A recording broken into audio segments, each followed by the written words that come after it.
প্রথম বছর যখন জাকাত দেয় মাত্র 10 টাকা আসছে জাকাত। কয় টাকা? এই বছর উনি 1,20,000 টাকা জাকাত দিছে। হ্যাঁ মুসলমান, আপনারা কি ভাবতেছেন বলে জাকাত তৈরি আমার মাল কমতেছে? না না না, তোমার মাল পবিত্র হইতেছে, মাল তোমার বর্ধিত হইতেছে। মুসলমানরা আজকে সব ছেড়ে দেওয়ার কারণে মুসলমানরা চতুর্দিকে আল্লাহর গজব আর লানতের মধ্যে তোমার পতিত হচ্ছে। ও মুসলমান, কেন আমাদের এই অবস্থা? মিঠা মিঠা ওয়াজ তো সহজেই করা যায়, কিন্তু আজকে আমার আমল দিকে কেন যারা আসছি, কয়জনে আজকে এশার নামাজ পড়লাম,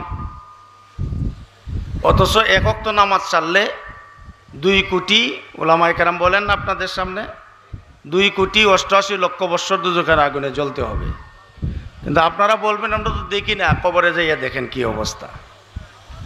কবরে যান, মৌতু কাসিন কুল্লু নাফসিন শারিবু কবরু বাইতিন কুল্লু নাসিন দাখিলু। ও মুসলমান, তোমার বাবার কবরের পাশে একটু দাঁড়াও, তোমার মায়ের কবরের পাশে একটু দাঁড়াও, আর নীরবে একটু অতীতের দিকে তুমি তাকাও। আজকে যে বিছানায় তুমি ঘুমাইতেছো, শুয়ে আছো, কয়েকদিন আগে আমার মাই বিছানায় ছিল, আমার বাবাই বিছানায় ছিল, আজকে ওই বাবা কবরের বাসিন্দা। আপনি যখন কবরস্থানের পাশ দিয়া যান, কবরবাসীরা আপনাকে ডাক দিয়া বলে, ওরে ভাই, ও তারাপাশা টঙ্গরের ভাই, তুমি যে এই রাস্তা দিয়া যাইতেছো, আর আজকে আমরা কবরের বাসিন্দা। তোমার মতো একদিন আমি ওই রাস্তা দিয়া তারাপাশা মাদ্রাসা হয়ে আমি তারাপাশা বাজারে এসেছিলাম। ও টঙ্গরের ভাই, আমি ওই রাস্তা দিয়া তারাপাশা বাজারে গিয়েছিলাম, আর তোমার মতো বাজারে গিয়েছিলাম, তোমার মতো তোমার জগন্নাথপুর, সিলেটে আমি কত জায়গায় আমি ঘুরিয়েছি।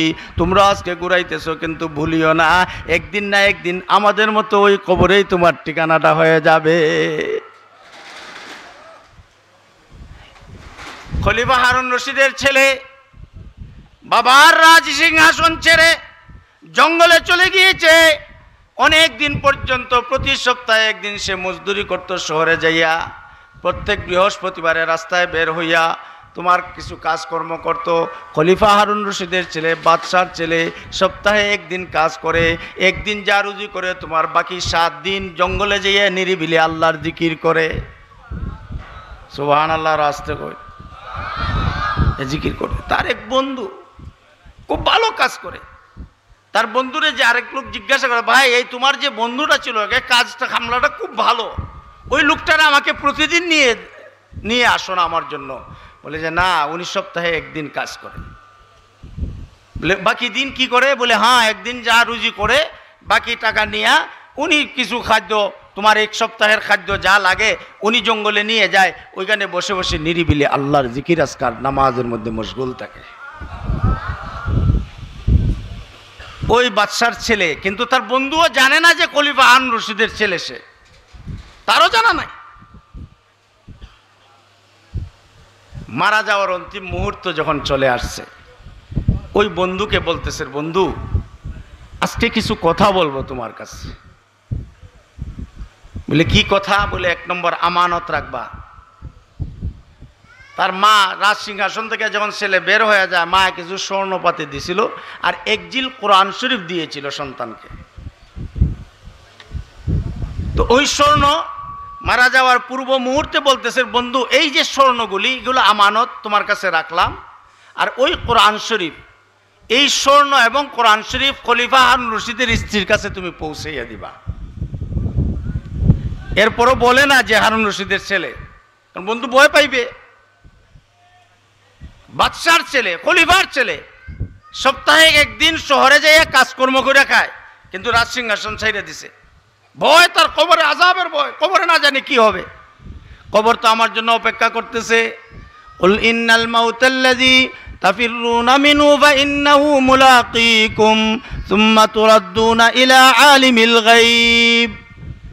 ও যুবকেরা, তুমি একটু তাকাও। আল্লাহ রাব্বুল আলামিন বলেন, ও আমার হাবিব, ওই দুনিয়াবাসীকে আপনি জানিয়ে দিন, ইন্নাল মাউতাল্লাযী তাফিরুনা মিনহু, তোমরা ওই মউত থেকে তোমরা পলায়ন করতেছো। তোমরা ভাবতেছো মউত তোমাকে গ্রেফতার করতে পারবে না, মউত তোমার সামনে আসবে না। আল্লাহ রাব্বুল আলামিন বলতেছেন, যতই তোমরা পলায়ন করো না কেন, মউত থেকে দূরে সরার যতই ব্যর্থ চেষ্টা তোমরা করো না কেন, একদিন না একদিন এই মালাকুল মউত তোমার সঙ্গে সাক্ষাৎ করবে। আইবনি না আইতো না, জোয়ান বুড়া লাগেনি, বুড়ার আগে জোয়ান বিদায়, বাবার হাতে সন্তান বিদায়।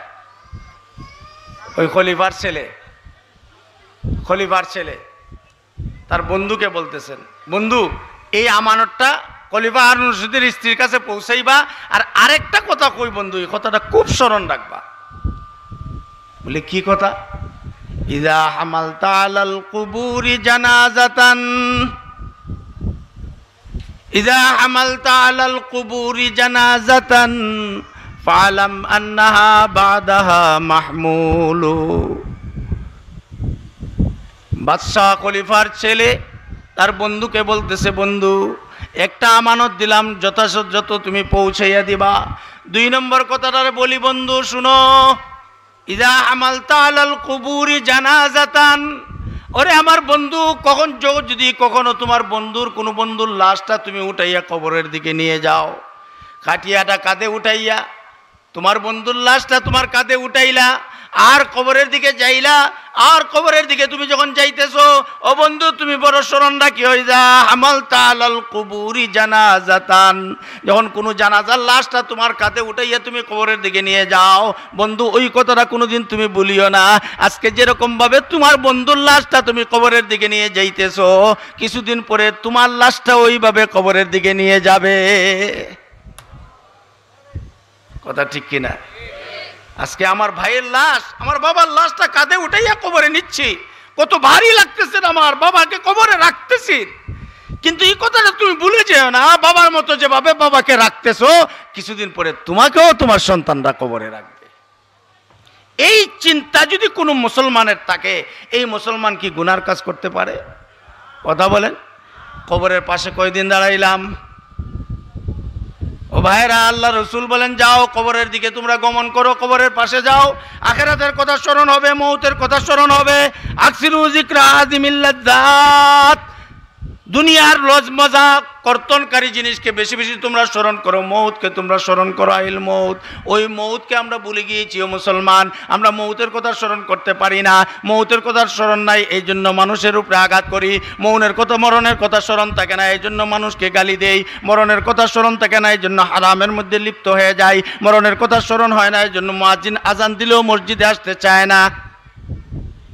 কথা বলে না?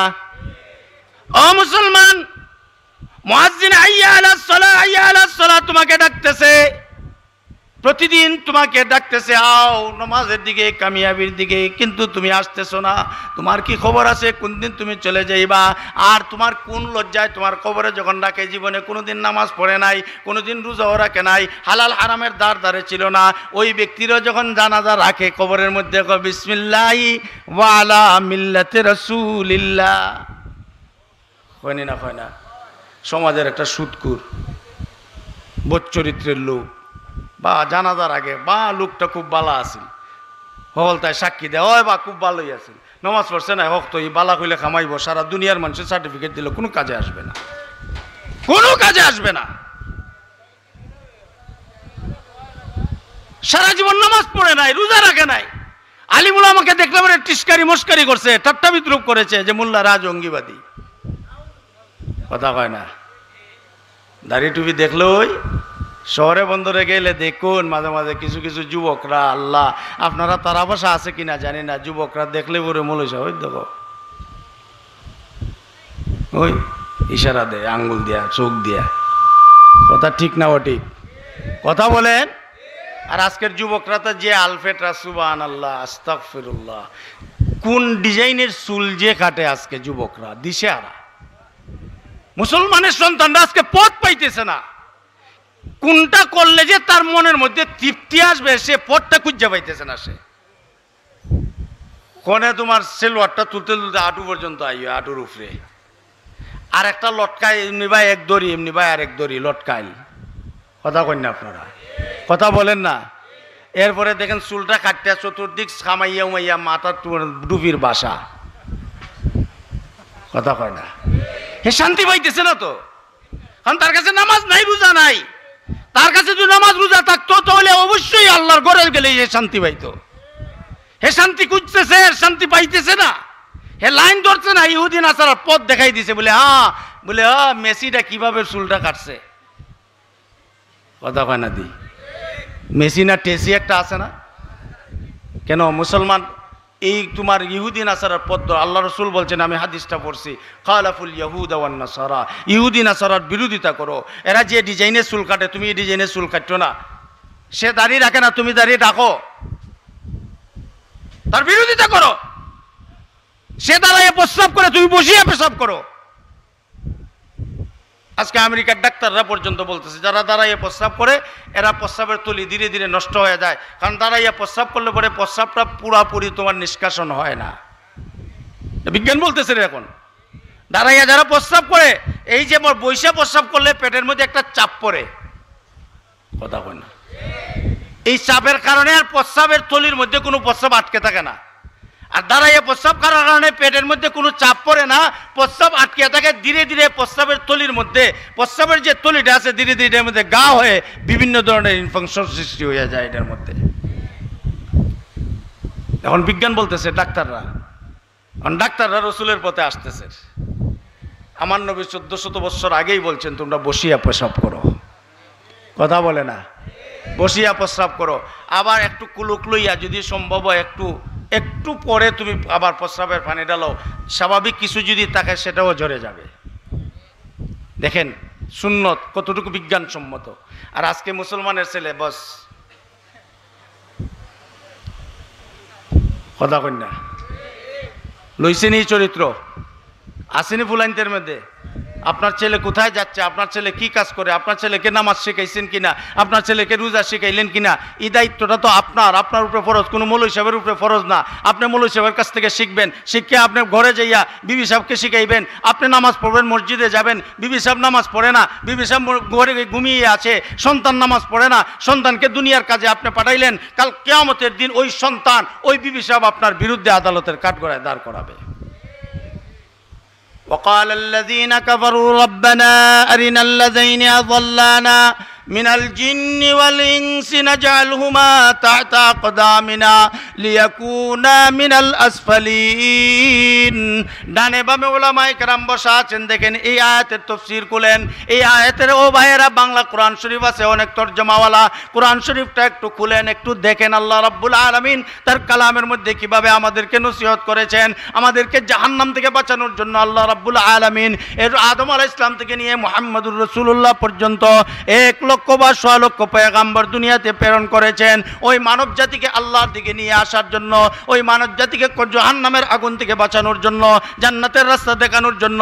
যুগে যুগে পয়গম্বররা এসেছেন, শেষ নবী মুহাম্মদুর রাসূলুল্লাহ এসেছেন, হাতে কলমে সাহাবায়ে কেরামকে শিক্ষা দিয়েছেন, বলে ঘুমাইতে গেলে তুমি এভাবে ঘুমাও, তুমি যখন খানা খাইতে যাবা সুন্নত তরিকায় তুমি খানা খাও, ওই তরিকায় খানা খাইলে তোমার সমস্যা হবে না, খানা তোমার কম যাবে, ভিতরে যখন কম যাইবা তখন বিভিন্ন রোগ জীবাণু থেকে তুমি বেঁচে থাকবা। ঘুমাইবার সময় তুমি বিছনাটা ঝাড়ু দাও, ভালো দিনে বিছনাটা পরিষ্কার করো, ঝাড়িয়া পরিষ্কার করো, এরপরে তুমি ডান করোটে ঘুমাও, ওই রকম ভাবে সুন্নত তরিকায় হাঁটুটা ভাঙ্গিয়া তুমি একটু ঘুমাও। ও মুসলমান, নবীজির সুন্নত তরিকায় যদি তুমি ঘুমাইতে পারো, ইহুদি নাসারার তরিকা যদি তুমি ত্যাগ করতে পারো, আর আমার মায়ার নবীর তরিকাটা গ্রহণ করিয়া তুমি ঘুমাইলা, আর ঘুমের অবস্থায় সুন্নত তরিকায় তুমি আল্লাহুম্মা বিসমিকা আমুতু ওয়া আহইয়া ওই তোমার দোয়াটা পড়িয়া ঘুমাইলা সুন্নত তরিকায়, আর ওই ঘুমের অবস্থায় যদি আপনার মওতটা হয়ে যায় ইমানের হালতে, ফেরেশতারা আপনার ইমানের হালতে মহান রবের দরবারে আপনার রূহটা নিয়ে যাবে। ওগো আল্লাহ, আপনার বান্দা সুন্নত তরিকায় ঘুমাইছিল আর কলিমা শরীফটা পড়িয়া সে ঘুমাইছিল, আর ওই ঘুমন্ত অবস্থা আজরাইল তার জানটা কবজ করে নিয়ে আসছে। ওগো আল্লাহ, আমরা সাক্ষী দিতেছি তোমার বান্দা ইমানের হালতে দুনিয়ার থেকে বিদায় হয়ে আসছে। আল্লাহ রাব্বুল আলামিন বলেন, ও ফেরেশতারা, তোমরাই না বাধা দিয়েছিলা, এদেরকে সৃষ্টি করলে এরা কানাকানে মারামারি করবে, এরা খুন খারাপি করবে, মারামারি করবে, কিন্তু আজকে তাদের পক্ষেই তোমরা সবাই গাইতেছো। ও আমার ফেরেশতারা, নূরের তৈয়ারি ফেরেশতারা, তাদের পক্ষে তার পক্ষে যখন তোমরা সবাই গাইলা, তোমরা তাহলে সাক্ষী থাকো আমি আল্লাহ আমার ওই বান্দাকে জীবনের গুনাহ পাক সাফ করিয়া দিয়া আমি জান্নাতের বাসিন্দা করে দিলাম। সুন্নত তরিকার আমলের কারণে ঘুমের মাঝে অনেক ঘুমায় না, ঘুমাইছে আর উঠে না, কথা বলে না। কয়েকদিন আগে রেঙ্গা মাদ্রাসার, আপনাদের সুনামগঞ্জের ছেলে, রেঙ্গার দাওরা হাদিসের ছাত্র, কয়েকদিন আগে মনে হয় ঈদের কয়েকদিন আগে, তার লজিংয়ে যাইয়া খাওয়া দাওয়া করে আয়সার নামাজ পড়া আরামসে ঘুমাইছে। আর সকালবেলা এরা ডাকতে, আরে হুজুর তো ফজরের নামাজ সবসময় জামাতে নামাজ পড়ে, হুজুর তো উঠতেছে না। তারা ডাকাডাকি করতেছে, শেষ পর্যন্ত আমার ওয়াল গর্ত দরজা ভাঙ্গিয়া ভিতরে ঢুকে দেখে আল্লাহর বান্দা আর দুনিয়াতে নাই। ও মুসলমান, কোনো গ্যারান্টি আছে? হ্যাঁ, এই মৌত, তোমার ঘুমটাও তো একটা মৌত। এই জন্য ঘুমাও, কলিমাটা পড়ো, ডাইন খরটে ঘুমাও, লা ইলাহা ইল্লাল্লাহু মুহাম্মাদুর রাসূলুল্লাহ 3 বার পড়ো। হ্যাঁ, সূরা ইখলাস পড়লে 11 বার পড়ো, না হলে কমপক্ষে 3 বার পড়ো। আলহামদু শরীফটা 1 বার পড়ো, 3 বার কমপক্ষে দুরূদ শরীফটা পড়ে তুমি ঘুমাও। আলহামদুলিল্লাহ। এই অবস্থায় যদি আল্লাহর পক্ষ থেকে আপনার মৌতটা গ্রহণ হয়ে যায়, তো ইমানের হালতে আপনার মৌত হয়ে গেছে। কারণ কবরে তো যেতেই হবে। আদম থেকে নিয়ে মুহাম্মাদুর রাসূলুল্লাহ সাল্লাল্লাহু আলাইহি ওয়াসাল্লাম পর্যন্ত এত নবী কেন আল্লাহ দুনিয়াতে পাঠাইলেন? যে বনি আদম যাতে আমাকে ভুলে না যায়, আমার রাস্তাটা যাতে ভুলে না যায়। তোমরা যাও, আমার বান্দাদেরকে দরে দরে জান্নাতের রাস্তা দেখাও, আমার বান্দাদেরকে তোমরা জান্নাতে পৌঁছাইয়া দাও। শেষ নবী দুনিয়ার থেকে বিদায়, 1400 বছর আগে তিনি দুনিয়া থেকে বিদায় হয়ে গেছেন।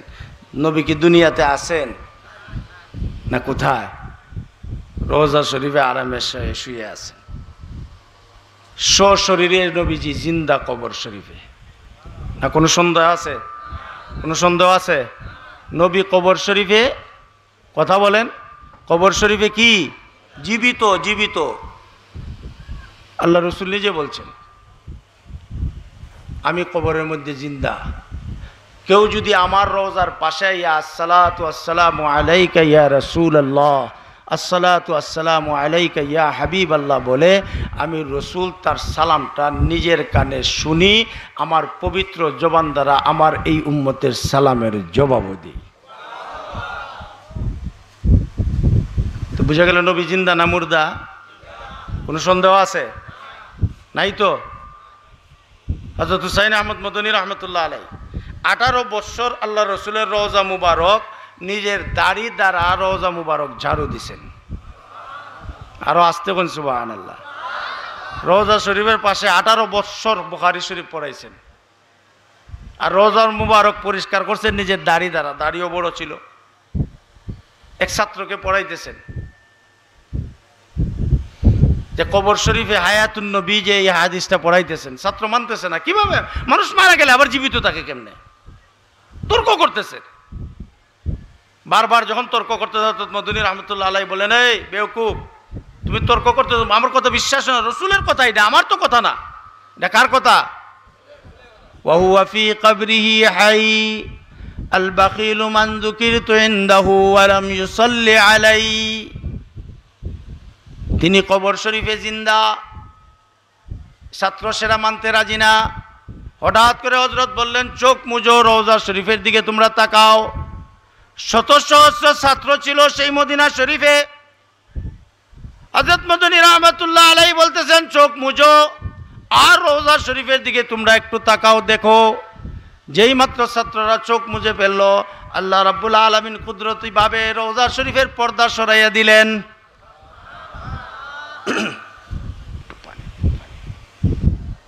যেই মাত্র পর্দা সরে গিয়েছে, এমনি সমস্ত ছাত্ররা দেখছে আল্লাহ রসুল রওজা শরীফে বসা।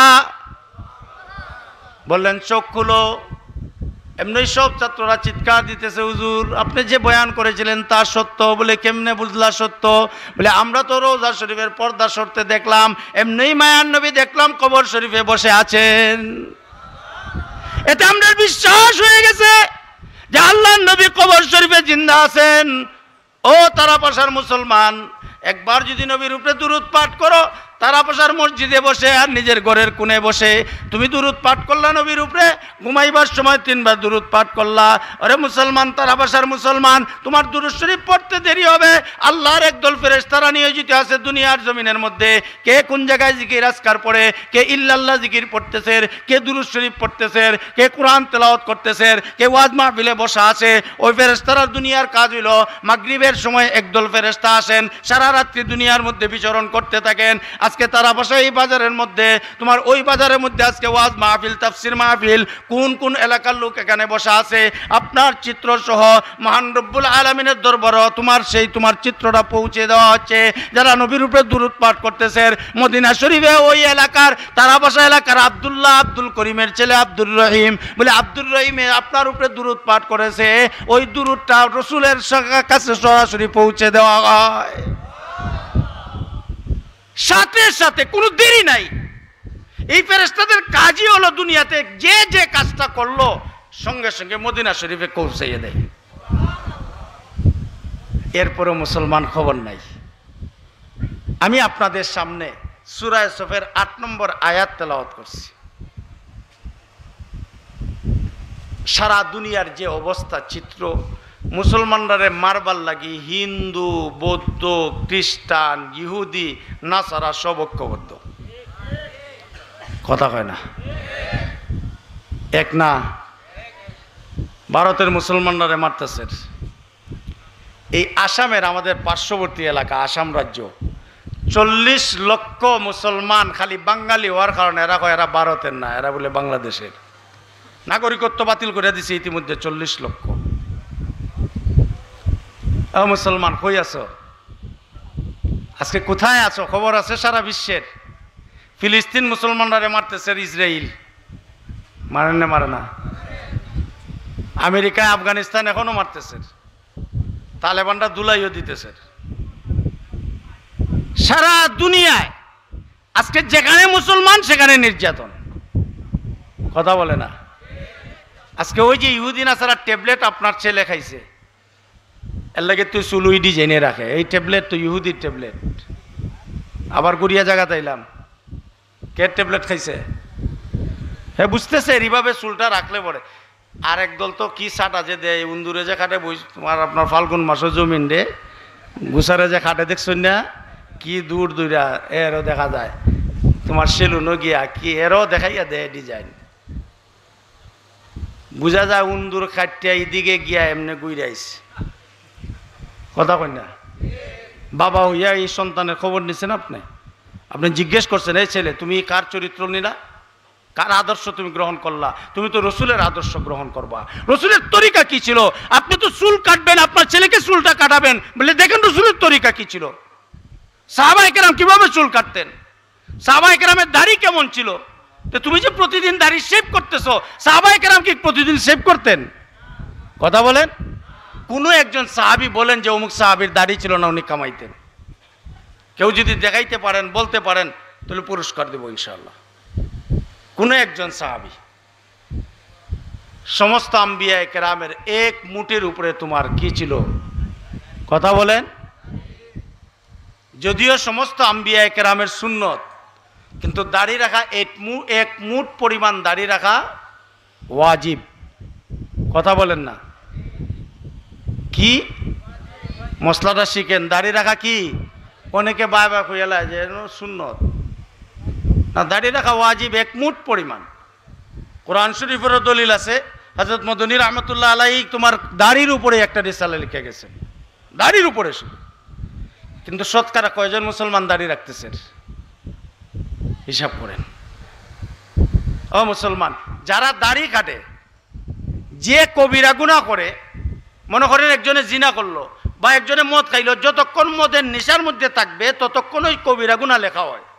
কিন্তু হুশ যখন ফিরে আসে তখন আর কবিরা গুনাহ লেখা হয় না। কিন্তু দাড়ি কাটাটা এত মারাত্মক কবিরা গুনাহ, ঘুমাইলে বড় কবিরা গুনাহ লেখা হয়। একটু হিসাব করেন, একটু চিন্তা করেন। তাহলে পুরুষের যদি দাড়ি না রাখা হইতো, তাহলে আল্লাহ দাড়ি দিল কেন? মেয়ে লোকের মুখে তো দাড়ি নাই। কথা বলেন। মেয়ে লোক কে বানাইছে? পুরুষে কে বানাইছে? তা আল্লাহ একদলের মুখে দাড়ি উঠায় না, আর একদলের মুখে দাড়ি উঠাইয়া দেয়। কারণটা কি? তা বলে তোমার মুখে দাড়ি শুভা। কথা বলেন না? কিন্তু কয়জন মুসলমান দাড়ি রাখতেছি? আমরা প্রতিদিন শেভ করতেছি, সেলুনে অযথা টাকা দিতেছি। তারা বাসার সেলুনওয়ালা কইব এই মৌলভী তো আমরা বাত মেরে নেব। হ্যাঁ মুসলমান, তুমি প্রতিদিন যে শেভের পিছনে যে টাকাটা দাও, মসজিদে গেলে শুক্রবারে যদি যায় ও ময়লা টাকাটা 5 টাকা বা 2 টাকাটা দিব, ও সিরা টাকাটা দেয়। হি কেন গেলে খুব হিসাব 2 টাকার, কিন্তু সেইবের পিছনে কত টাকা প্রতিদিন খরচ করে, কত ধরনের ক্রিমের পিছনে। এখন তো শহরে যারা সেভ করে 100, 200, 500 টাকার নিচে কোনো সেভ নাই। যান হিসাব করেন কি আপনারা। দিতেছ জাহান্নাম ক্রয় করতেছ মুসলমান, এটা সব ইহুদি নাসারার ট্যাবলেট গিলতেছ। একটু হিসাব করো।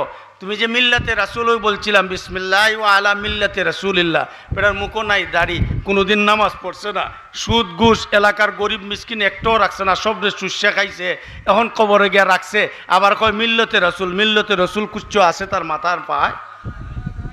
মিল্লতে রাসূল দুকাবাজি করলেন আপনি, ফেরেশতার সাথেও দুকাবাজি, আল্লাহর সাথেও দুকাবাজি। জীবিত অবস্থায় তো মিল্লতে রাসূল সে মানেই নাই, মৌলবীদেরকে ক্রিটিসাইজ করছে। ওয়া কুন্না নাখুযু মাল খাইযিন। তারা পাশা এলাকার কাল কিয়ামতের দিন একজন গরিব অসহায়, তার গায়ের জামাটা ভালো ছিল না, মাথার টুপিটাও ভালো ছিল না, কিন্তু মুয়াজ্জিন আজান দিলে সর্বপ্রথম মসজিদে প্রথম সফে দাঁড়িয়ে নামাজ পড়তো। কিয়ামতের দিন আল্লাহ তাকে জান্নাত দান করবেন, বেহেশতের মধ্যে একটা সোনার কুরসি পাইবে, ওই আসনের মধ্যে বসিয়া জাহান্নামের অবস্থা দেখতে চাইবে। যখন জাহান্নামের আলোর তার সামনে খুলে দেওয়া হবে, দেখবে তারা পাশা এলাকার একজন মাতব্বর মানুষ, যার কথায় মানুষ উঠতো বসতো, ওই লোকটা জাহান্নামে জ্বলতেছে। বলতেছে, রে ভাই, তুমি না সমাজের বড় দামি লোক ছিলা, আমাদের কোনো মান ইজ্জত ছিল না, তোমাদের সামনে খাটেও বসতে পারতাম না, চেয়ারে বসা তো দূরের কথা, কিন্তু দেখো আল্লাহ আজকে স্মরণের কুরসি আমাকে দিয়েছেন, আমি আজকে এই কুরসির মধ্যে বসা, কত আরাম নাজ ও নিয়ামত আল্লাহ আমাকে দান করেছেন, কত হিরো গিলমান আল্লাহ আমাকে দান করেছেন, কিন্তু আপনি তো সমাজপতি ছিলেন, সমাজের মানুষ আপনার কথা উঠা বসা করত, আজকে কোন কারণে আপনি জাহান্নামের মধ্যে আসলেন? বলে 1 নম্বর দেখেন, সূরা কোরআন শরীফ খুলেন, কালু লাম নাকু মিনাল মুসাল্লিন ওয়া লাম নাকু নুতইমুল মিসকিন ওয়া কুন্না নাখুযু মাল খাইযিন। বলে 3টি কারণে আজকে জাহান্নামের আগুনের মধ্যে জ্বলতেছি। বলে কোন 3টি কারণ? বলে মুয়াজ্জিন যখন মসজিদে আজান দিত, তুমি তারাবাসা বাজারে তোমাদের বসা দেখতাম, যেই আজান দিত পাগল হইয়া যাইতা, দৌড়িয়া মসজিদে যাইতা, আর ওই ঠান্ডা প্রচণ্ড শীতের মধ্যে ঠান্ডা পানি দিয়ে ওযু করিয়া তুমি নামাজ পড়তা, আর আমরা বসে বসে টিস্কারি মস্কারি করতাম, আর নামাজি আমরা ছিলাম না, আমরা নামাজ পড়তাম না, আমরা মুসল্লি ছিলাম না, এই জন্য জাহান্নামে আসি। 2 নম্বর হলো ধন সম্পদ আল্লাহ আমাদেরকে দিয়েছিল, ওই ধন সম্পদ গরিব মিসকিনকে আমরা দিতাম না, গরিব মিসকিনকে দেখলে পরে ধমক দিতাম, ভাই 1টা টাকা দেন, ভাই আল্লাহর রাস্তায় 10টা টাকা দেন, আমি খানা খাইতে পারি নাই, ওই সময় তাকে ধমক দিতাম। নিজে তোমার বন্ধু বান্ধবকে নিয়ে 2000, 5000 টাকা আড্ডার মধ্যে খরচ করতাম, কিন্তু গরিব মিসকিনকে 2 টাকা 5 টাকা দিতে না, তোমার তাকে ধমক দিয়েছিলাম। তো এই জন্য আলাম না কোনো তুইমুল মিসকিন, আজকে গরিব মিসকিনকে না খাওয়ানোর কারণে জাহান্নামের আগুনে জ্বলতেছি। বলে 3 নম্বর কারণ হইল, তোমাদের মতো গরিব যারা ছিল, অসহায় লোক যারা ছিল, মোল্লা মৌলবী যারা ছিল, যারা টুপি দাড়িওয়ালা ছিল, এদেরকে দেখলে পরে টিটকারি মস্কারি করতাম, আর এদেরকে যারা টিটকারি মস্কারি করতো, এদের সঙ্গে বসে বসে আমরা আড্ডা দিতাম, আর ওই তাদেরকে মস্কারি করার কারণে আজকে ওই কিয়ামত দিবসে আল্লাহ রাব্বুল আলামিন আমাদের ঠিকানা জাহান্নামে করে দিয়েছেন। মিথ্যা বলতেছি? সভাপতি হযরত বসা, বামে মৌলানা বসার, স্টেজে ওলামায়ে কেরাম বসা, খুলেন কোরআন শরীফ। قالوا لم نكن من المصلين ولم نكن نطعم المسكين وكنا نخوض مع الخائضين। আজকে এতিমের মাল তুমি আত্মসাৎ করতেছো, তোমার ক্ষমতা আছে। আজকে গরিবের জমিনটা তুমি দখল করিয়া খাইতেছো, জবরদখল করিয়া, তোমার ক্ষমতা আছে। আজকে গরিবের মাল তুমি আত্মসাৎ করতেছো, গরিবের মালে বক্ষণ তুমি করতেছো।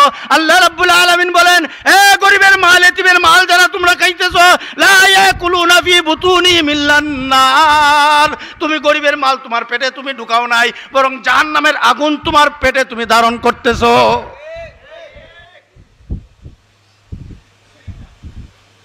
আজকে সব ইহুদি নাসারা চরিত্র মুসলমানের মধ্যে, আজকে ছেলেদের দিকে তাকাইলে বোঝা যায় না সে মুসলমান কি না, আজকে যুবকদের দিকে তাকাইলে বোঝা যায় না সে মুসলমানের সন্তান না হিন্দুর সন্তান না খ্রিস্টানের সন্তান।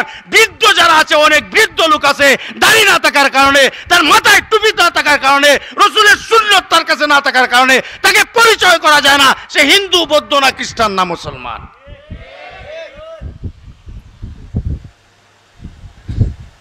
আর খালি হয় কেন কি মুসলমান মায়ের খায়। তোর কাছে মুসলমানি কি আছে? তোর আছে কোনো তরিকা, কোনো আদর্শ আছে তোমার কাছে? নাই তোমার কাছে নামাজ, নাই তোমার কাছে রোজা, নাই তোমার কাছে পর্দা। ম্যাডাম রে নিয়ে বাজারে ঘুরবা, মার্কেটে ঘুরবা খোলা মাথায়, পেটও খালি ফিটও খালি, রহমত আইব না গজব আইব? কথা বলেন তাহলে রহমত চান কিভাবে? এই জন্য তো গজব চতুর্দিক দিয়া। মালের মধ্যে বরকত নাই, আওলাদের মধ্যে বরকত নাই, ছেলে বাবার কথা শুনে না। আমাদের মাধবপুরে গতকালকে দেখলাম মা নিজের সন্তানকে জব করে নিয়েছে। গত পরশু দিনের ঘটনা, মাধবপুরে মা নিজ সন্তানকে জব করতেছে। গতকালকের আরেকটা ঘটনা, মা অতিষ্ঠ হইয়া নিজের সন্তানকে থানায় যাইয়া সুপুর্দ করছে। কেন আওলাদে এমন হচ্ছে কেন? বলে হ্যাঁ, মা বাবা আওলাদের হক তুমি আদায় করো নাই। সন্তানের হক যদি তুমি আদায় করতা, এই সন্তানকে যদি কোরআন শিক্ষা দিতা, এই সন্তানকে যদি অজু গোসলের ফরজগুলা শিক্ষা দিতা, অজুর ফরজ আজকে ছেলে তোমার নেইমার প্লটু কত নায়ক নায়িকার তোমার নাম একদমে ছোটো ছোটো বাচ্চারা বলতে পারবে, কিন্তু কলিমাটা বলতে পারবে না। জিজ্ঞাসা করেন অজুর ফরজ কয়টা, বলতে পারবে না। জিজ্ঞাসা করেন গোসলের ফরজ কয়টা বাবা বলো, বলে না সেটা বলতে পারবে না। বলে একজন সাহাবীর নাম বলো, সেটাও বলতে পারবে না, কিন্তু নায়ক নায়িকার নাম একদমে বলতে পারবে। আজকে ইহুদি নাসারা আল্লাহ তাআলা 1400 বছর আগে সূরা সফের 8 নম্বর আয়াতে, আমার তেলাওয়াতকৃত আয়াতে বলতেছেন, তারা সারা দুনিয়ার সমস্ত ইহুদি নাসারা গোষ্ঠী, নাস্তিক মুরতাদ গোষ্ঠী, তারা চায় মুখের ফু দিয়ে আল্লাহর কোরআনকে নিভিয়ে দিবে। কথা ঠিক কিনা? এক নাস্তিক আসাদ নূর আন্দোলনের কারণে তাকে গ্রেফতার করা হয়েছিল। রসুলরে গালি দিছে, নাউজুবিল্লাহ কইতা না। রসুল তো আমাদের কলিজার চেয়ে আরো বেশি প্রিয়, জানের চেয়ে আরো বেশি প্রিয়। আমার মাকে গালি দাও, বাবাকে গালি দাও, বরদাস্ত করতে পারি, আমার রসুলকে গালি দিবে, কোন নাস্তিক জীবনে বেঁচে থাকবে তা হতে দেওয়া যাবে না। হেফাজতে ইসলাম এখনো বেঁচে আছে। হাটাজারিতে গত পরশু দিন দেখাই দিছে মিছিল করিয়া, লক্ষাধিক মানুষ মিছিলে আসছে। এই আসাদ নূরকে কেন ছেড়ে দেওয়া হলো? এতেই বোঝা গেল নাস্তিকদেরকে যারা সুযোগ দেয় এদেরকে আল্লাহ ছাড়বে না, ধরবে, এদেরকেও ধরবে। يريدون ليطفئوا نور الله بأفواههم والله متم نوره ولو كره الكافرون। আল্লাহ রাব্বুল আলামিন আমার তেলাওয়াতকৃত আয়াতে বলেন, ইউরিদুনা লিইউতফিউ নূরাল্লাহ। দুনিয়ার সমস্ত নাস্তিক মুরতাদরা, কাফির কুফাররা, ইহুদি নাসারা গোষ্ঠী, সমস্ত মুসলমানদের মধ্যে মুনাফিক গোষ্ঠী, সব সম্মিলিতভাবে তারা চায়, তাদের ইচ্ছা হলো, তাদের ইচ্ছাটা কি? লিইউতফিউ নূরাল্লাহ, আল্লাহর কোরআনকে নির্বাপিত করবে। নূর আল্লাহ তাফসীরে জালালার মধ্যে আল্লাহ আইল কোরআন, অর্থাৎ আল্লাহর কোরআনকে নিভিয়ে দিবে। আর আরেক তাফসীরের মধ্যে বলছেন, বলে নূর আল্লাহর দ্বারা মুরাদ হলো রসুলের যে তরিকা আছে, সুন্নত তরিকাগুলি আছে, রসুলের যে আদর্শগুলি আছে, এটা একটা নূর। বলে ওই নূরগুলিতে নির্বাপিত করতে চায়। বলে উলামায়ে কেরাম দাড়ি রাখে, মুরব্বিয়ান দাড়ি রাখে, যুবকদেরকে তোমার ট্যাবলেট খাওয়াই দিছে, বলে দাড়ি রাখলে যুবক বয়সে তোমাকে বুড়া দেখা যায়, দাড়ি রাখা যাবে না, তুমি টুপি মাথায় দিছো, বড় মুসল্লি হয়ে গেছো। বলে ওই নিশানকে তারা নির্বাপিত করতে চায়। আল্লাহ রাব্বুল আলামিন বলেন, হে দুনিয়ার কাফিরেরা, আমার হাবিবকে তোমরা মারার জন্য কত ষড়যন্ত্র করলা, আমার হাবিবকে মারার জন্য তোমরা বিষ খাওয়াইলা, আমার হাবিবকে মারার জন্য তোমার তায়েফের ময়দানে তোমার বৃষ্টির মতো তোমরা পাথর নিক্ষেপ করলা। তায়েফের ময়দানে আল্লাহ রাসূল যে কষ্ট করেছেন, চতুর্দিক দিক তোমার কলিমার দাওয়াত দেওয়ার কারণে চতুর্দিকে বৃষ্টির মতো তোমার পাথর বর্ষণ হচ্ছে। হযরত যায়েদ রাদিয়াল্লাহু তাআলা আনহু পাশে বলে বলতেছেন, আরে যায়েদ, চতুর্দিকে বৃষ্টির মতো তোমার বর্ষণ আসতেছে, আর তো সহ্য হচ্ছে না। তায়েফের মানুষেরা আমাকে বুঝলো না, মক্কার মানুষের কাছে আমি কলিমার দাওয়াত দিলাম, তারা দাওয়াত গ্রহণ করলো না। ভাবলাম পার্শ্ববর্তী এলাকা তোমার তায়েফ, ওই তায়েফের মানুষেরা ভদ্র হবে, ওরা আমার দাওয়াতকে গ্রহণ করবে। এই জন্য আমি তায়েফে আসলাম, বললাম কুলু লা ইলাহা ইল্লাল্লাহু তুফলিহুন। হে তায়েফের মানুষেরা, হে মক্কার মানুষেরা, বলো লা ইলাহা ইল্লাল্লাহু তুফলিহুন। তোমরা যদি এই কথা স্বীকার করে নাও, আল্লাহ ছাড়া কোনো মাবুদ নাই, আল্লাহ এক, একক, অদ্বিতীয়, তার সাথে আর কেউ শরীক নাই, তার ইবাদতে কেউ শরীক নাই, তার রিজিকের মধ্যে কেউ শরীক নাই, তার জাতের মধ্যে কেউ শরীক নাই, তার সিফতের মধ্যে কেউ শরীক নাই। তুমি আল্লাহর গোলামি করবা, মর্যাদা মসজিদে যে আল্লাহকে সজদা দাও, বাড়িতে আল্লাহকে সজদা দাও, শাহজালালের মাজারে তুমি সজদা দিবা, শাহজালালকে আল্লাহর সমান বানাইলা, পীর সাহেবকে সজদা দিলা, পীর সাহেবকে আল্লাহর সমান তুমি বানাইলা। আল্লাহ রাব্বুল আলামিন বলেন, রে বান্দা, তোমার বাবা তোমার মা তোমাকে খাওয়ানোর কারণে, তোমার মা ভালো কাপড় দেওয়ার কারণে, তোমার বাবা তোমাকে ভালো কাপড় দেওয়ার কারণে, তোমার বাবা তোমাকে ভালো খাবার দেওয়ার কারণে, তোমার বাবা ভালো কাপড় পরিধান করানোর কারণে তুমি যখন বাবাকে ডাক দাও, বাবা সারা জীবন কত কষ্ট করে সন্তানের পিছনে, আর চকলেট দেয় আব্বু আব্বু বলে, একবার যখন সন্তান আব্বা বলে ডাক দেয়, মাকে তোমার আম্মু বলে ডাক দেয়, তোর মা খুশি হয়ে যায়, বাবা খুশি হয়ে যায়, আর কত খুশি। কথা কয় না? হে দুনিয়ার মানুষ, তোমার বাবা তোমার পিছনে এতটুকু মেহনত করার কারণে তুমি তার কথা তুমি কৃতজ্ঞ বলে তুমি স্মরণ করো, বাবাকে বাবা বলে ডাকো, মাকে মা বলে ডাকো, সামান্য একটু খাবার দেওয়ার কারণে, ভালো কাপড় দেওয়ার কারণে।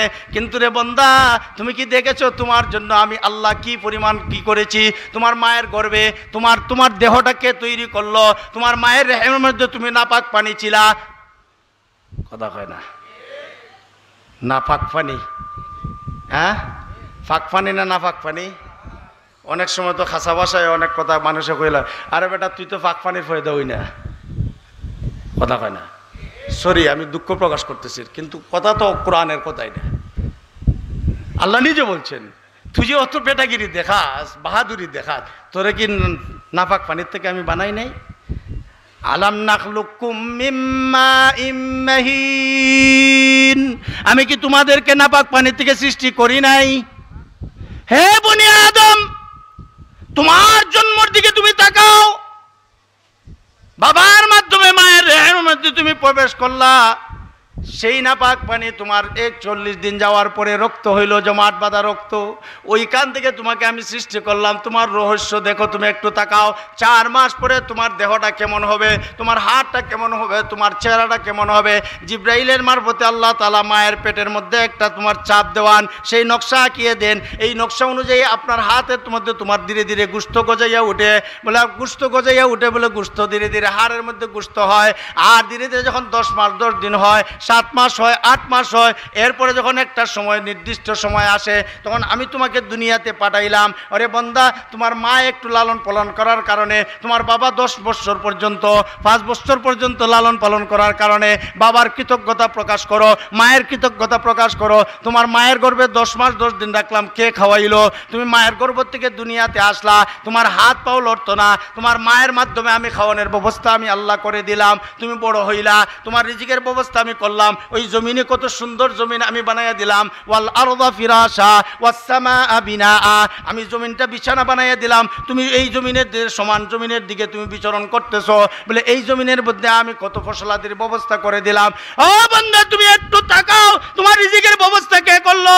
আমি আসমান থেকে ওয়ানজালা মিনাস সামাই মাআ ফাআখরাজা বিহি মিনাস সামারাতি রিজকাল লাকুম, বলে দেখাও, তুমি আসমানের দিকে একটু তাকাও, বলে তারা বাসায় নড়লো আর হাওরের মধ্যে ওই জমিনে চাষ কে করে? তুমি জমিনে তুমি তোমার ঘাসটা তো রোপণ করে আসলা, বলে আসমান থেকে বৃষ্টি কে নাজিল দেয়? কে নাজিল করে? ওই বৃষ্টিকে অবতরণ করায়। ওয়ানজালা মিনাস সামাই মাআ, বলে আমি আসমান থেকে বৃষ্টি নাজিল করি, বলে ওই বৃষ্টির থেকে দেখা যায় রকমারি ফল ফলাদি হয়, তোমার ফসলাদির ব্যবস্থা আমি আল্লাহ করে দেই। আম গাছের মধ্যে আমের ব্যবস্থা হয়, জাম গাছের মধ্যে জামের ব্যবস্থা আমি আল্লাহ করে দেই, জমিনের মধ্যে তোমার ফসলের ব্যবস্থা আমি করে দেই, ধানের ব্যবস্থা করে দেই। এখন বর্ষা মাস সব সময় ধান থাকে, তোমার পুরো 12টি মাস ধান কাটা যায়, বলে এই রিজিকের ব্যবস্থা কে করলো? তোমাকে হাত পাও কে দিল? তোমার নাকটা কে দিল? তোমার চেহারাটা কত সুন্দর, জামাই দেখতে আসে, বলে হ্যাঁ জামাইটা বড় সুন্দর, কালো হইল ডাইসটা ভালো। কথা কয় না? ও মুসলমান, এই চেহারা এই সুরতটা তোমাকে কে বানিয়ে দিল? সাধারণ একটু মা বাবা তোমাকে খাওয়ানোর কারণে তার প্রতি তুমি কত কৃতজ্ঞ, তাকে শ্রদ্ধা করো, তাকে সম্মান করো, বাবার কথা মানো। কিন্তু আমি আল্লাহ তোমাকে এত সুন্দর দেহ আকৃতি আমি দান করলাম, তোমার রিজিকের ব্যবস্থা আমি করে দিলাম, ঘুমাইবার ব্যবস্থা করে দিলাম, এই আসমানটারে তোমার জন্য ছাদ বানাইয়া দিলাম, তুমি রাত্রে ঘুমাও, কত আরামে ঘুমাও। আমি আল্লাহ, তুমি যে রাত্রে ঘুমাও, তোমার নাকের ছিদ্র আছে, তোমার নাকের ছিদ্র, কানের ছিদ্র, মুখের ছিদ্র, বলে ঘুমাইলে পরে ইচ্ছা করলে ওই নাক দিয়া আমি ঢুকাইতে পারতাম বিষাক্ত জিনিস। কথা ঠিক কিনা? কানের ছিদ্র দিয়া বিষাক্ত পোকামাকড় আমি ঢুকাইতে পারতাম। ও বান্দা, তুমি আরামে ঘুমাইতেছ, কত নাফরমানি মদ খাইয়া ঘুমাইলা, তুমি জিনা কইরা ঘুমাইলা, এরপরে দেখো আমি আল্লাহ তোমাকে বলি নাই, আমি রহমতের ফেরেশতা পাঠাইয়া তোমার ঘুমের মধ্যে আমি তুমি হেফাজতের ব্যবস্থা আমি আল্লাহ করে দিলাম, এত কিছু নিরাপত্তার ব্যবস্থা আমি আল্লাহ করলাম। ওরে বান্দা, তুই কি একবার তা আমার মনে চায় না? ও বান্দা, তুমি এত কষ্টের পরে মা বাবা লালন পালন করার কারণে মা বাবারে যখন তুমি ডাক দাও, মা বাবা খুশি হইয়া যায়, মন্তরটা ভরিয়া যায়। এই বান্দা, তোরে এত কিছু আমি দান করলাম, একবার যদি গভীর নিশীতে আর রাত্রে উড়িয়া তুমি একবার ডাক দাও, আল্লাহ আমি দিশেহারা হয়ে গেছি, আমি তোমার গোলাম, যদিও আমি পাপিষ্ঠ তবুও তোমার গোলাম। ও আল্লাহ, আমি অন্ধকারের মধ্যে হাবুডাবু খাইতেছি, আমি গুনার সাগরে হাবুডাবু খাচ্ছি। আরে বান্দা, এত কিছুর পরে এত নাফরমানি তুমি করলা, আর একবার তা যদি তুমি গভীর রজনীতে আমার দিকে তুমি একটু ফিরে আসো আর ডাকটা দাও, বান্দা তোমার ডাক দিতে দেরি হবে, আমি আল্লাহ শুধু তোমার ডাকে সারাই দিব না, ওই ডাকের কারণে আমি আল্লাহ খুশি হইয়া, তোমার বাবা তো খুশি হইয়া পুরস্কার তোমাকে দেয়, তোমার নাকে চুমুকায়, তোমার মুখে চুমুকায়, খুশি হইয়া তোমার প্রতিটা দেহের অঙ্গ প্রত্যঙ্গের মধ্যে তোমার চুমুকাইতে থাকে। আরে বান্দা, গুনাহগার বান্দা, একবার যখন গভীর রজনীতে তুই আমাকে আল্লাহ বলিয়া ডাক দেস, তখন আমি আল্লাহ শুধু কুদরত কুলে হাতে আমি লই না, শুধু কুলেই তোমাকে উঠাইয়া নেই না, বরং তোমার জীবনের সমস্ত গুনাহ থেকে আমি আল্লাহ পাক সাফ করিয়া পবিত্র বানাইয়া তোমাকে জান্নাতের বাসিন্দা আমি আল্লাহ বানাইয়া দেই। ও মুসলমান, এত দয়ালু আল্লাহ এত কিছু আমাকে দান করলো, এরপরে তুমি ইহুদি নাসারার পিছনে তুমি ঘুরতেছো, কোরআনকে নির্বাপিত করার ষড়যন্ত্র করা হয়, কোরআনকে নিভিয়ে দেওয়ার ষড়যন্ত্র করা হয়, কোরআনকে তোমার জ্বালিয়ে দেওয়া হচ্ছে। নাস্তিক মুরতাদরা রাসূলকে গালি দিচ্ছে, মুসলমানকে গালি দিচ্ছে, দাড়িকে ক্রিটিসাইজ করছে, এরপরে ঘরে বসে আছো, সেটা ইমানের দাবি হতে পারে না। ইমানের দাবি হলো কাফিরদের বিরুদ্ধে, নাস্তিকদের বিরুদ্ধে স্লোগান উঠাবে, জীবন দিব, সব দিব, ইমান দিতে পারবো না। কথা ঠিক কিনা? কেন মুসলমান তারা চাইতেছে নিবাইলি তো আমরা রে। একদলে কয় কওমি মাদ্রাসা জঙ্গি তৈরি করে, আবার সরকারেরও কিছু মন্ত্রীরা কয় কওমি মাদ্রাসা আছে বলে খাঁটি মুসলমান এই দেশও আছে। কথা কয় না, একটাই উল্টা কয়, একটা বাট্টল কয়। আমরা দেশের একটা কথা আছে না, হাতাইমার বাণী তলে দিয়া জ্বর খাটে উপরে দি ডালে, কথা কন্যা। আমরারও কিছু আমাদের দায়িত্বশীল যারা আছে, কর্তাশীলরা, একদলে হয় কওমি মাদ্রাসার কারণেও আমরা মানুষ শিক্ষিত। আর প্রধানমন্ত্রী নিজে বলছে কওমি মাদ্রাসার যে সনদের স্বীকৃতি দিয়েছে, এটা শুনছেন না আপনারা? ওই দিনে তো প্রধানমন্ত্রী আহমদ শফী বাংলাদেশের সমস্ত শীর্ষ আলেমদের সামনে বলে কওমি মাদ্রাসার কারণেই আমরা শিক্ষিত। হ্যাঁ, ইনশাল্লাহ উনি আসলে আমি ছেড়ে দেব। কওমি মাদ্রাসার কারণেই যদি শিক্ষিত হয়, তাহলে কওমি মাদ্রাসা আবার জঙ্গির প্রজনন কেন্দ্র হয় কেমনে? কথা কইনি আপনারা? কামরুল ইসলাম, খাদ্যমন্ত্রী কামরুল ইসলাম সাহেব, উনিও বলছে কওমি মাদ্রাসার কারণে আজকে আমরা টিকে আছি। স্বরাষ্ট্রমন্ত্রী বলছে কওমি মাদ্রাসার কারণেই আজকে আমরা এখনো খাঁটি মুসলমান। কথা কই না এখন? তাহলে মোল্লারা দেখলে আবার নাক ছিটকা ওখানে। কোরবানির সময় এলে মৌলভী সাহেব রেদি ইমাম সাহেব, তারাপাড়া মসজিদের ইমাম, তারপরে তোমার মাদ্রাসা মসজিদের ইমাম সাহেব, এদিকে একদলে টানে, হুজুর আমার বাড়িতে আমার গরুটা আগে জব করে দিন, হৃদয় আরেকদিন হুজুর আমারটা আগে। কথা কয় না? কথা কয় না? তো এই সময় ওই জঙ্গি বেটারে টানাটানি করো কেন? এই জঙ্গির লইয়া টানাটানি করো কেন? জানাজার সময় তো এই সময় আর বাপ মারা গেছে, এই সময় তো আর আপনার আটু দাঁড়ায় না যে আমার বাপের জানাজাটা আমি পড়ি। কথা কয় না? এই সময় জানাজা কে পড়ায়? কথা বলেন? ইমাম সাহেবের হক বেশি না? তাহলে ইমাম সাহেব জঙ্গি। আপনাদের দিরাই থানায় কয়জন ইমাম সাহেবের বিরুদ্ধে মামলা আছে? ডাকাতির মামলা আছে? তাহলে জঙ্গি খারে কয়? আরে আপনারা শোনার ছেলেদেরকে তাদের বিরুদ্ধে কত সব মামলা আছে একটু খোঁজ নিয়ে দেখেন। কথা কয় না? মাদ্রাসার ছাত্ররা বলে মাদ্রাসার ছাত্রদের কারণে পুলিশের কোনো টেনশন নাই। কথা কয় না? আপনাদের মাদ্রাসার মুহতামিমের কারণে পুলিশের কোনো টেনশন নাই। পুলিশের টেনশন হইলো যেটা সন্ত্রাসী করে এদের কারণে, মদ যেটা খায় এটার কারণে টেনশন, ঘুষ যেটা খায় এটার কারণে টেনশন। এটা মদ খাইয়া কেমনি থেকে কোনটা করবো, কোনানো কার ঘরে যে হাত দিবে, কোন মহিলার উপরে হাত দিবে, তার জন্য তোমার আইনশৃঙ্খলা বাহিনী বড় তটস্থ থাকে। কিন্তু কোনো আলিমের জন্য আইনশৃঙ্খলা বাহিনীর কোনো পরিশ্রম করতে হয় নাই, কোনো আলিমের পিছনে দৌড়াতে হয় নাই। বলে এটা বুঝে মৌলভী সাহেব নামাজ পড়ে, সে কোনোদিন চুরি করবে না, সে কোনোদিন ডাকাতি করবে না, সে কোনোদিন হাইজ্যাক করবে না। যারা হাইজ্যাকার এদের কারণেই আইনশৃঙ্খলা বাহিনী আজকে তটস্থ। তাই আসুন, এই জন্য ভাইয়েরা আমার, আজকের যে সমাজের যে অবস্থা, এই পরিস্থিতিতে আমাদের ঈমান আর আমলকে আমরা হেফাজত করি। আল্লাহ রাব্বুল আলামিন আমাদের সকলকে কোরআন আর হাদিস অনুযায়ী নিজের জীবনকে গঠন করার তৌফিক দান করুন। সবাই বলি আমিন।